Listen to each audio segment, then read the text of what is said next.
Alô, turma boa do canal Ave Mais, um grande abraço a todos vocês, que vocês tenham um ótimo final de semana, diante desse novo quadro que renova um pouco as esperanças do torcedor. Mas olha, ao contrário, eu fico triste, porque eu acho que nós jogamos um ano de trabalho no lixo. Claro que o Alexandre Pássaro conseguiu dar ao departamento de futebol, e eu falei com alguns jogadores que me disseram isso, uma organização que a gente não tinha. Os processos, como se fala no linguajar de administração, estão todos andando, está tudo normal. Logística de jogo, questão de contratos, questão de fluxo de caixa, questão de departamentos funcionando de forma única, como DM, como fisiologia, fisioterapia, horários sendo cumpridos, todo um tipo de trabalho dentro do CT que faça a coisa funcionar, enfim. O Alexandre Pássaro, pelo menos na visão dos jogadores, dos funcionários que estavam lá dentro, claro, sob a batuta dele, porque ele comandava, ele praticamente fechou o CT como um CT dele, virou quase que o CT Alexandre Pássaro, e nisso os funcionários e pessoas que estavam ao seu lado sempre dizem, não, tá tudo ótimo. Mas o trabalho foi ruim, o trabalho foi não realizado, o Vasco não conseguiu subir. E acho que nós perdemos um ano com um profissional que poderia estar no clube, mas poderia estar no clube como assistente e não como protagonista. Ele foi um protagonista que ele não sabe ser ainda. Pode ser que venha a se tornar um ótimo executivo, mas não é. E principalmente por algumas qualidades que ele não tem. Simplicidade, bom relacionamento, capacidade de aglutinar, capacidade de reconhecer os erros, ser humilde, ele não é. Alexandre Pássaro pode ter muitas qualidades como gestor, como administrador, mas não é como figura pública, que é fundamental você saber fazer essa política, você saber se aproximar principalmente num clube que tem mais de 20 milhões de torcedores e torcedores sedentos por títulos.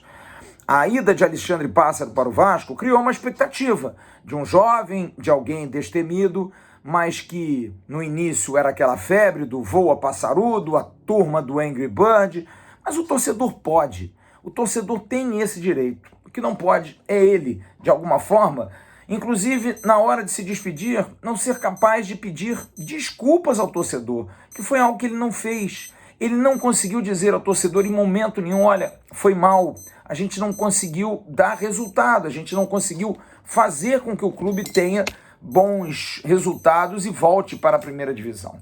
Porque foi muito triste a gente ver o Vasco terminar o campeonato como está terminando e ainda ter que esperar alguém tomar uma decisão. Não dava Alexandre Pássaro esperar até o final, não. Ele tinha que ter tido a hombridade de pedir demissão. Ele foi incompetente, ele foi ruim no ponto principal de uma gestão do futebol. Já Fernando Diniz, eu tenho algumas discussões, porque aqui mesmo, nessa tribuna, aqui no canal Ave Mais, defendi muito o Diniz como questão de trabalho, alguém que trabalha, e ele realmente trabalha muito, não há dúvida. Fernando Diniz é um treinador jovem, é um treinador ousado, com ideias diferentes, que talvez estejam traindo o seu futuro, porque ele tem muita capacidade, tem alguns conceitos interessantes, o conceito da posse de bola, que dá menos chance ao adversário de chegar em você, é interessante, mas você precisa sempre ter os jogadores certos nos momentos certos, porque senão acontece de novo o que aconteceu com ele no Vasco, no Santos, no São Paulo, no Fluminense, e ele não evolui.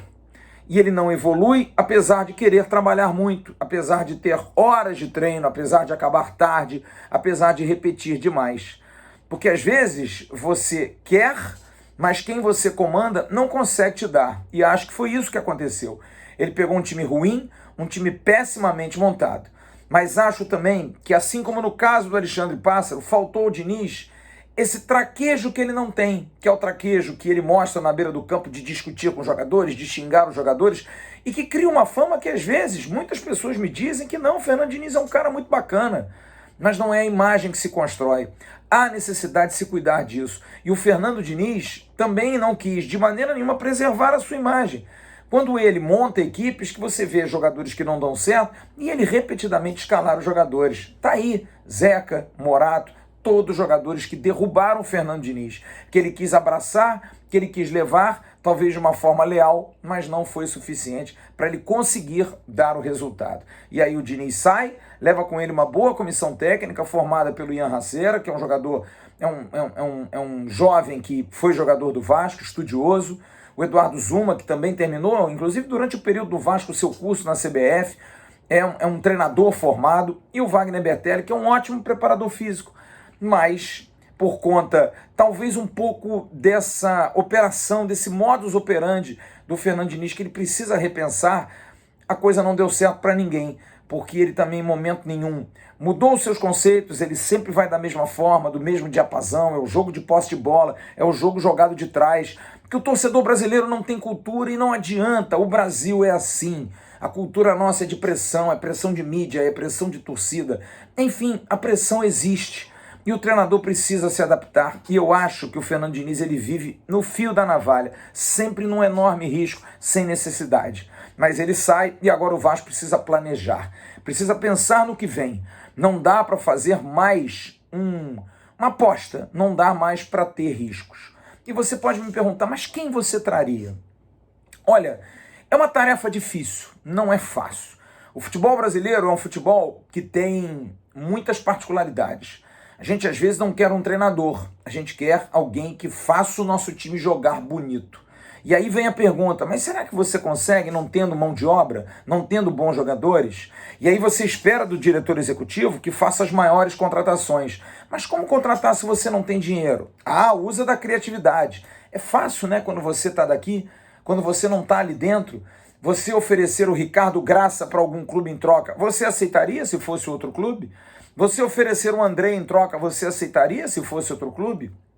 Então é fácil para a gente que está aqui, não dispensa todo mundo quando você tem que pagar a multa rescisória, manda embora, tira, e isso o Alexandre Pássaro vai deixar legal, porque talvez a gente não tenha aquelas notícias de jogadores que entram na justiça contra o Vasco, que brigam contra o Vasco, isso talvez seja um bom legado que ele tenha deixado. Então, pensar num executivo e pensar num treinador precisam principalmente, esquece o caso deles não darem errado, darem certo. Mas se eles não derem certo, também entender por que não dão certo, porque eles não serão os primeiros. Porque a gente vem aí de vários trabalhos. Alexandre Faria, Mário André Mazzucco, Alexandre Pássaro, e ninguém dá certo. Ninguém dá certo. Pensemos no caso mais emblemático, mais recente de um Vasco que deu certo. O de 2017 e 2018. Precisou alguém como o Milton Mendes, um treinador novato, chegar e dar um choque de ordem naqueles jogadores que estavam há anos no Vasco, estavam dominando o Vasco, aquele time de 2015, né? Resquícios aí de 2014 e 15, que brigou para cair, depois subiu e se achou dono do clube. Por conta de uma carência do torcedor, um time formado por veteranos ficou tantos jogos sem perder e ganhou mais do Flamengo do que perdeu. E aí cria-se um rótulo que aquele time era um timaço. E não era. Era um time de velhos, de veteranos, em final de carreira. Rodrigo, Júlio dos Santos, Júlio César, Diguinho e tantos outros. Nenê e tantos outros. Jogadores que deveriam rodar. E aí chega alguém com pulso, com peito.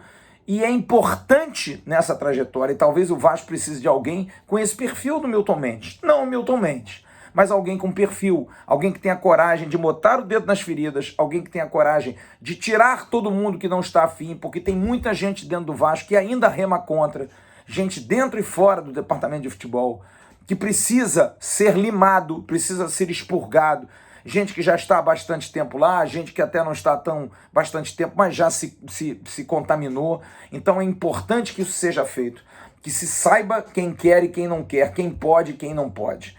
Para isso, eu acho que você tem que trazer alguém que tenha esse peito, alguém que tenha essa ideia, que saiba que o orçamento é curto, como foi o Rodrigo Caetano em 2009, que para mim era o nome ideal, era o nome que estava na mesa no início do ano e o presidente Salgado não contratou porque recebeu uma indicação para o Alexandre Pássaro e acabou aceitando. E acho que agora ele não tem que aceitar sugestão de ninguém de fora. Entenda que o interno precisa decidir, mas precisa ter um planejamento. Que jogo o Vasco vai fazer? Que tipo de time a gente vai querer ter? Que perfil de jogador? É um trabalho árduo.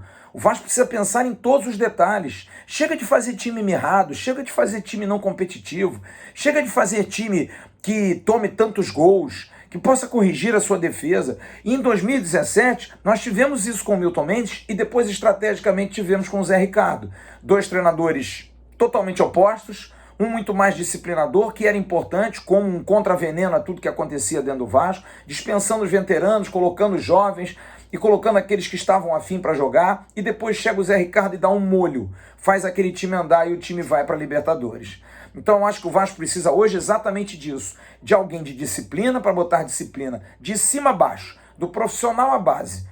Porque a base também não tem disciplina, porque esses meninos que são guindados ao profissional chegam sem compromisso, precisam ter medo de não ter chance, de não ficarem no Vasco, de irem para clubes menores, precisam se esmerar, saber que aquilo ali é um prato de feijão e um prato de arroz, é a comida deles. Não dá para achar que, não, eu vou para profissional, não deu certo, eu volto para a base. E se não der certo, meu empresário me emprega. Não. O empresário também tem que sentir esse receio. Não pode ficar nessa zona de conforto. Então, diante disso, acho fundamental alguém de disciplina, alguém que tenha esse peito de mexer nas feridas, de tirar os acomodados, de dispensar os veteranos, se for necessário, e traga alguém que possa, junto com ele, mostrar: eu quero esse caminho para esse time. Saber, inclusive, da direção, do próprio presidente, como é que vocês querem jogar. Vamos jogar para dentro? É o Vasco? Vamos jogar para cima? Bom, então nós vamos jogar de uma forma reativa, de uma forma proativa, melhor dizendo, de um time que vai partir para dentro. Mas a gente tem que ter cuidado. 2 zagueiros rápidos, altos, laterais que cheguem no fundo, laterais que marquem mais, volantes de pegada, volantes de construção, meias que cheguem por trás do centroavante ou jogadores que pisem na área, ou então meias clássicos, 2 pontas ou 1 ponta só. Tudo isso precisa ser pensado, sim. Há essa necessidade, porque o que me parece, como foi no início do ano, Alexandre Pássaro contratou jogadores porque tinha que contratar, porque precisava contratar, porque eram jogadores de oportunidade, jogadores que estavam ali sem contrato, jogadores que poderiam ser emprestados, e não se pensou no time, não se pensou de que forma que o Vasco poderia jogar. Talvez apenas de uma maneira: olha, nós vamos querer ter jogadores que jogaram na Série A e que possam na Série B fazer a diferença. Será que fariam diferença? Michel machucado, Rômulo vindo de inatividade, Jabá vinha de 1 ano e meio parado por uma lesão, você tinha outros jogadores como Morato com problema de pubis. Será que esse planejamento foi bem feito? Será que se pensou nisso lá na longevidade, no caminho longo que seria a temporada, como vai ser do ano que vem? Tudo isso precisa ser planejado, tudo isso precisa ser feito. E jogadores de caráter, jogadores de formação, jogadores que saibam o que é jogar no Vasco, que respeitem e saibam o que é jogar sob pressão, porque jogar no Vasco hoje não é fácil, mas também, se você jogar bem, você está feito na vida. O jogador precisa entender que, ao assinar contrato com o Vasco, e qualquer um, o diretor executivo, o técnico, qualquer um, precisa saber do tamanho do clube que ele está jogando. E outra coisa, comunicação, falar com o torcedor, nada de silêncio. Acaba com isso, muda essa comunicação, muda essa forma de agir dentro do Vasco, que é uma forma antipática, que é uma forma antipovo. O vascaíno está acostumado a ouvir os seus, de entender o que tem. O Vasco, que já teve Romário que falava, que teve Edmundo que falava, que tinha Juninho Pernambucano, um contestador, Roberto Dinamite, um grande líder. Por que ficar calado? Que já teve Eurico Miranda que falava muito. Precisa sim ter gente que dê satisfação ao povo, que bote a cara a tapa, que não tenha medo, que tenha coragem. Porque o torcedor do Vasco, vendo esse tipo de postura, ele abraça.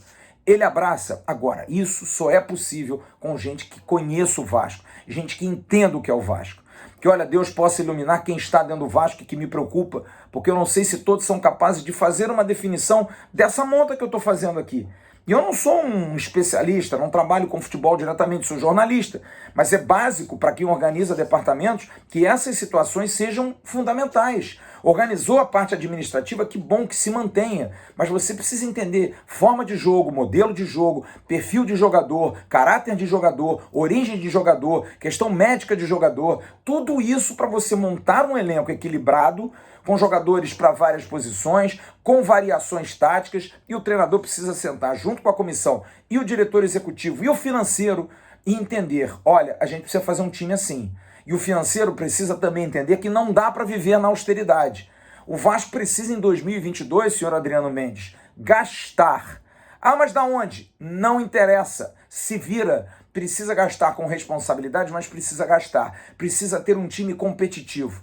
Precisa pegar os 4.700.000 da folha, altíssima, e parabéns para vocês que conseguiram manter isso em dia, mas direcionar de uma forma mais inteligente e, se possível, investir mais. O torcedor do Vasco não aguenta e o Vasco não pode errar em 2022. Um erro do Vasco em 2022 pode custar o futuro do nosso clube, porque a gente não iria aguentar mais um ano na Série B ou até um rebaixamento para a Série C. Olha só que tragédia que seria. Não vai acontecer, porque Deus vai abençoar, vai iluminar quem está lá dentro para poder fazer um trabalho direito, contratar o certo, ouvir as pessoas certas, ouvir aqueles que querem o bem do Vasco e não aqueles que têm interesse pelo Vasco. Isso que é o mais importante. E a gente espera, presidente Jorge Salgado, que o senhor que tem, sim, uma boa cabeça de futebol, se o senhor for ouvir o Paulo Roberto Falcão, ótimo, maravilha, mas entenda, Falcão sabe do tamanho do Vasco, mas não conhece o Vasco.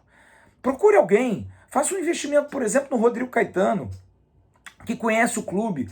Aí ele vai ser campeão no Atlético, ele gosta do Vasco e gosta disso. Como qualquer profissional, invista, faça um investimento, porque o seu investimento no segundo ano da sua gestão pode lhe dar o direito de cumprir o seu mandato. Porque mais um fracasso, eu não sei se o senhor chega até o final de 2023. Ok, turma? Um ótimo final de semana para todos vocês. Fiquem com Deus. Tchau.